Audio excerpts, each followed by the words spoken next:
Hey folks, this is Max from Woodsman's Finest. Welcome to another episode in my Carving Axe series.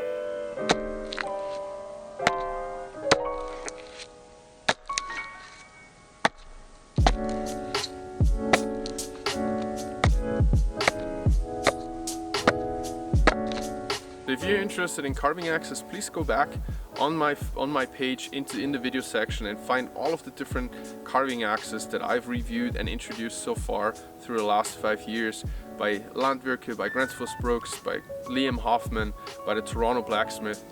Just a lot of nerding out happening, and of course my huge fascination with this possibly most versatile tool in the human history. So today we're gonna talk about another little hatchet carving axe that by Wildfields Forge out of the Ukraine, Maxim, a guy whom I'm not only feeling quite affiliated with because we have the same name basically, but also because I really believe that they're making a great product, and so I'm very stoked to also put them on my website and get them to you folks. So this has nothing to do, of course, with my affiliation or with my collaboration with Swarojic, guys that they actually know in the Ukraine, that they share a lot with, especially using the same unbelievable 52-100 ball bearing steel that they both heat treat to a degree of toughness and hardness and edge retention that I've never seen on any axe ever, bar none. It's an axe steel that I've never come across so far, and this is why I'm borderline emotional about these axes, because they allow me to work so much longer in really tough woods and still be able to actually finish carve the blank nearly with my axe before I have to switch to the knife.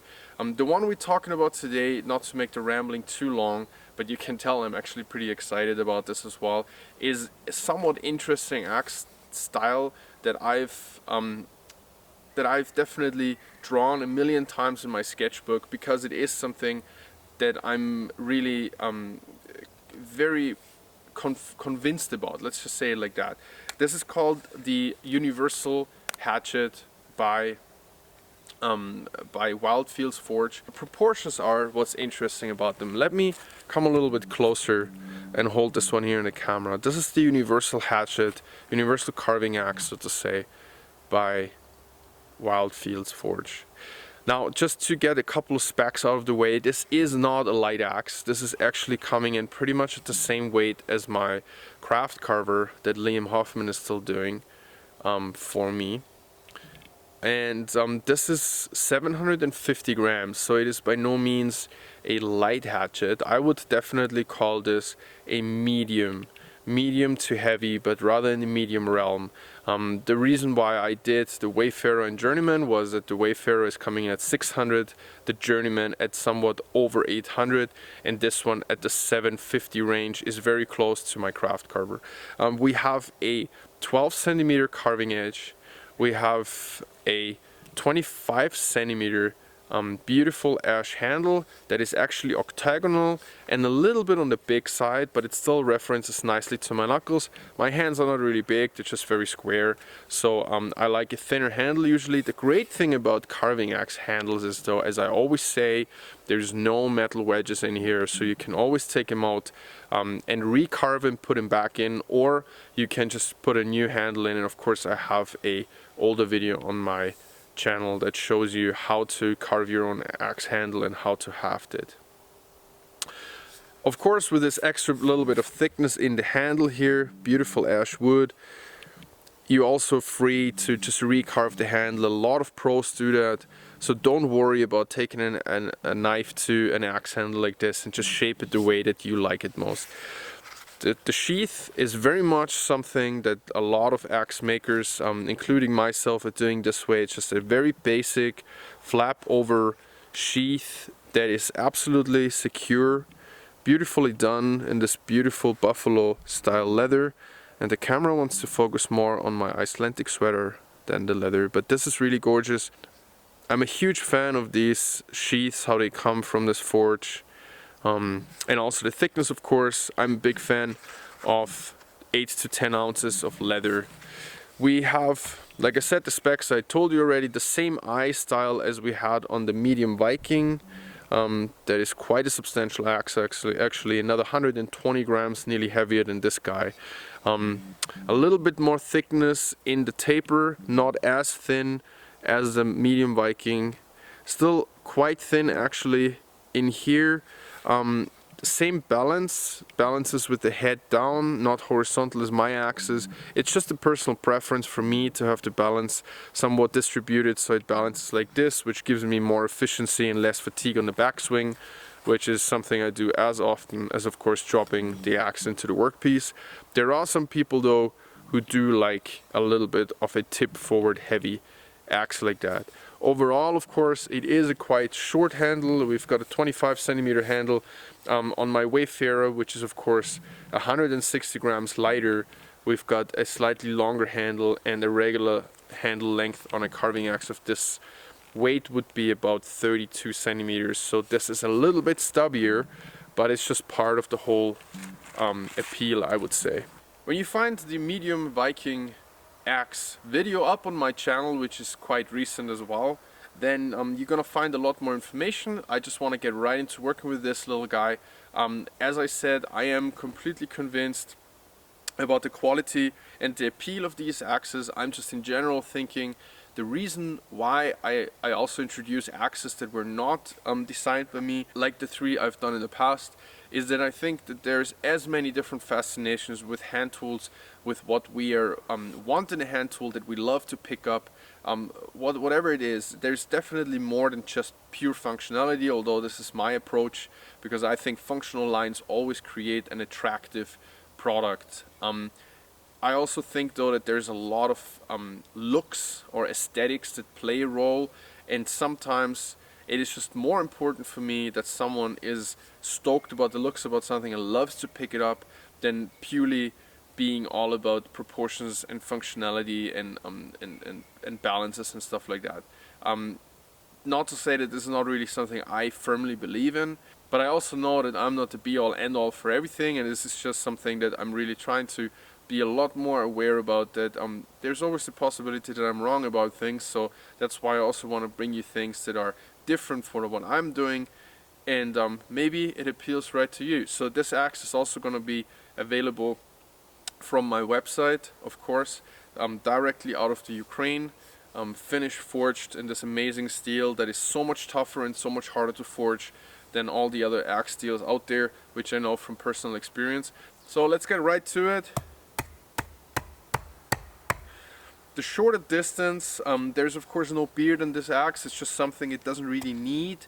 It has a little bit of a different feel than this very ergonomic, classic Viking shape, so to say. It's unbelievable. It's nearly the end of January and I have to protect myself from bugs. I don't know, the end is near, folks. Anyways, so it has a little bit more of the feeling, I would nearly say like a heavier wildlife hatchet, the axe that I started with, just because it's just in general not as radiused in every way, shape or form. There's not as many curves in it. Although the wildlife hatchet is crouched forward and it's more feeling like an adze, it's not an axe that I'm a big fan of, and I can say it because I started out with the wildlife hatchet and I've used it for the first 2.5 years of my carving career, so it's definitely an axe that I'm very, very acquainted with. Come on, little guy, I can't use it here right now. So that being said, it is very direct. If there's any word that I can use, it's very direct when it comes to the delivery of the energy, which is something that I'm a very big fan of. I'm not a big fan of flexing carving tools, and in general I like a shorter distance between my hand and the edge. Maybe a reason why I felt a little bit imbalanced, so to say, with something like the Slim Carver by Landwerke Forge, where it was a beautiful big Viking looking blade. It was very thin and my hand was literally 15 to 18 centimeter away from the carving or from the cutting edge. It's just something that is not as accurate and not as direct and not as stable for me in general, which is a topic that I've also been discussing quite a lot with people like Nick Westerman, for example, and we definitely agree in there being certain proportions that aid you in being more accurate and more efficient in your carving. And that's what it's really all about. It's gonna aid you in being less fatigued and having in general better success. Now the handle is a little bit thicker, I definitely feel that, but it's just really this personal preference. I've got very square little sausage hands, but for someone with regular hands I think this is gonna be definitely very comfortable. The blade is extremely sharp. Like I said before in many other videos so far, the Ukrainian heat treat on this 52-100 is something that leaves me borderline emotional, just because it's so good.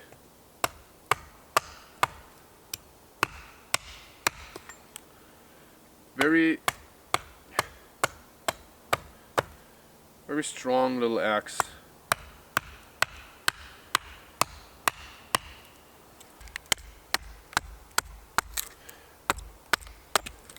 There's still a nice upsweep here, as you can see, so I'm able to slice with this. In general, it is very ancient looking and very ancient feeling.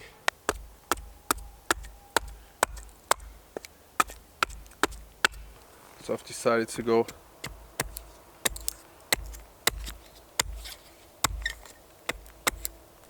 with my chopstick spoons.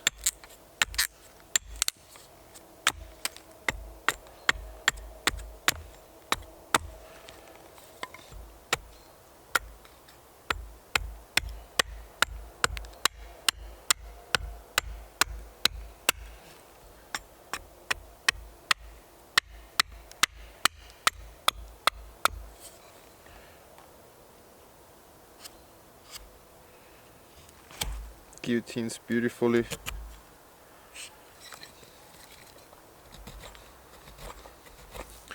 Carves beautifully.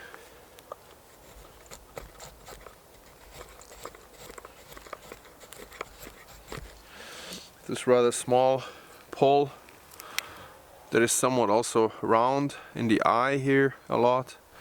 I can definitely get my hand behind the blade, despite the fact that there is no beard here, but there is kind of, because you can definitely imagine the blade coming down here and up here. It wouldn't be a deeper beard than this kind of notch here anyways, so it is kind of the same feel as a bearded axe.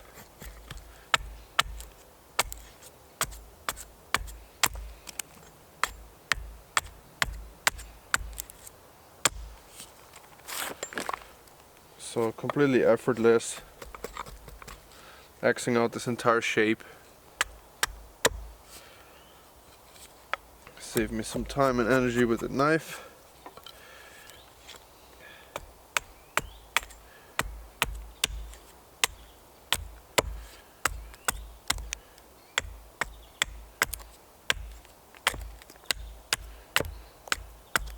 The blade is of course still amazingly sharp.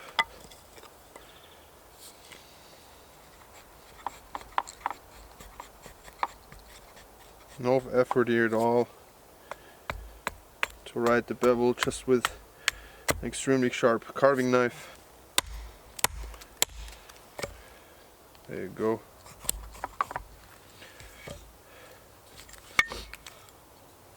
Really nothing to add. Beautiful, really nice axe. Well folks, that's it with this video. I hope you've enjoyed watching and me sharing a little bit of information about this very interesting axe, this very interesting forge. What can I say? It is just incredible how well these are made. I'm just checking, that's something I didn't even share, but these are of course hung absolutely perfectly. Yeah, it is a joy to pick up a tool like this and knowing that you will have this for the rest of your life. Give it down to your kids or grandchildren.